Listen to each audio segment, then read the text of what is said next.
सरकारें आती हैं, सरकारें जाती हैं। इस देश में हम हर बार कहते हैं मैकाले ने इस देश में शिक्षा पद्धति ऐसी दी थी जिसके कारण यह हो रहा है। हम यही कहते हैं कि मैकाले ने देखिए ऐसा करा और ऐसा करा। अरे भाई, आप या तो झूठ बोल रहे हैं या सच कहने से घबराते हैं। कौन था भारत का पहला शिक्षा मंत्री? पूरा नाम बताइए। मैं यही कह रहा हूं, मौलाना अबुल कलाम आजाद का पूरा नाम बड़ा लंबा नाम है, आप थक जाएंगे लेते लेते, क्योंकि वो मक्का में पैदा हुए थे। मौलाना आजाद ने इस देश के अंदर, प्रोफेसर नूरुल हसन का नाम सुना है आपने? कमेटी तो उन्हीं के अंडर में बनी थी, वो मेरी यूनिवर्सिटी के थे। इरफान हबीब के अंडर में बनी थी। जब इस देश का पहला शिक्षा मंत्री, जिसकी सर्विसेज को, इसलिए मैंने कहा कि हमारे यहां पॉलिटिकली क्या फायदेमंद है, देश के लिए हो ना हो। मौलाना आजाद की तो डेथ मेरा ख्याल है कि 58 वगैरह में कहीं हो गई थी, राइट अराउंड। लेकिन 58 से लेके 1992 के बीच में उन्होंने क्या महान काम किया। उनकी एब्सेंस में कोई भूत कर रहा था काम, जिनके कारण उनको 92 में आपने भारत रत्न दिया। वो आपको पॉलिटिकली सूट कर रहा था कि भाई इनको देने से कुछ फायदा होगा, तो उनको आपने भारत रत्न दे दिया। यही अंबेडकर के साथ किया आपने। जिस अंबेडकर को लेके कुछ पॉलिटिकल पार्टीज बड़ी चिंतित हैं। अंबेडकर की डेथ कब की हुई है? 1958 की डेथ है उनकी।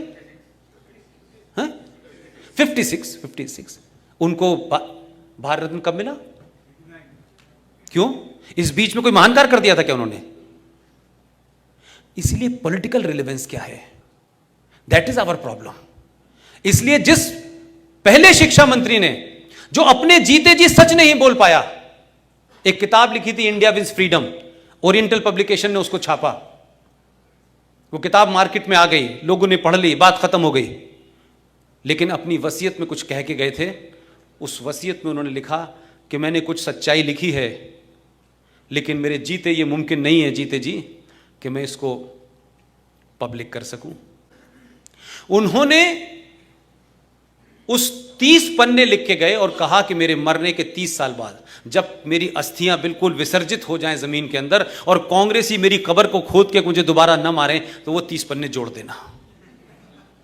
वो 30 पन्ने के बाद सुप्रीम कोर्ट में केस चला। वो 30 पन्ने जुड़ करके ओरिएंटल पब्लिकेशन ने वो किताब दोबारा छाप दी है। वो 30 पढ़ लीजिएगा, आपको भारत के पहले शिक्षा मंत्री का कैरेक्टर पता चल जाएगा, जो ये कहता है कि नेहरू वाज रॉन्ग और जिन्ना वाज राइट। हम उसकी बनाई पद्धति को पढ़ रहे हैं। ये जो आज आप पढ़ रहे हैं किताबें, ये मैकाले ने नहीं बनाई हैं, ये तो आपके नए मैकाले ने बनाई थी, जिन्हें ट्रांसफर ऑफ पावर में हिस्सा मिला था।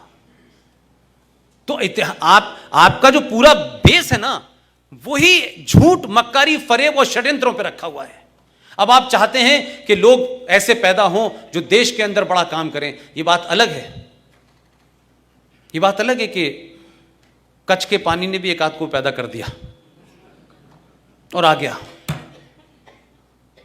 और अब बहुत कुछ ऐसा हो रहा है। ये जो बीच बीच में शोर मच रहा है, ये शोर इसीलिए मच रहा है कि आपको अपने अस्तित्व का, आपको अपनी पहचान का अगर बोध हो गया, तो फिर इस देश में 90 करोड़ न्यूक्लियर बम की तरह लोग घूमेंगे।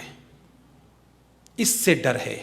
आप उस अंधेरे में रहें, इस इन्फिनिटी कॉम्प्लेक्स में रहें कि औरंगजेब महान था, अकबर महान था, ये शाहजहां रोड है, ये औरंगजेब रोड है, ये बाबर रोड है। 57 सड़कें दिल्ली के अंदर हैं। आप सुबह शाम उन्हें देखते हैं, कुंठित होते हैं, लेकिन कुछ कर नहीं पाते।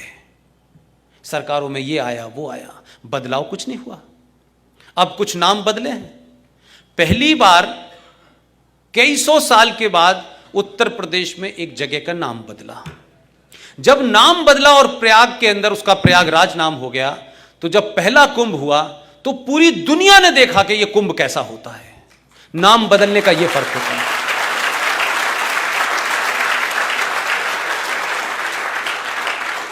पूरे देश से 26 करोड़ लोग, सरकारी आंकड़ा है कि 26 करोड़ लोग उसमें डुबकी लगाने गए थे।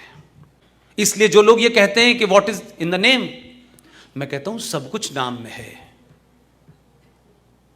हमारी माँ कहा करती थी, हमारे एक भाई का नाम धीरेन्द्र नाम था, ही इज नो मोर। तो हम कहते थे यार ये आलसी क्यों है, उसका तो नाम ही ऐसा है। तो ये नाम की अपनी साइकोलॉजी होती है।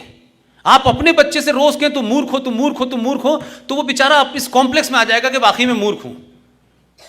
इसलिए फैजाबाद का नाम बदला।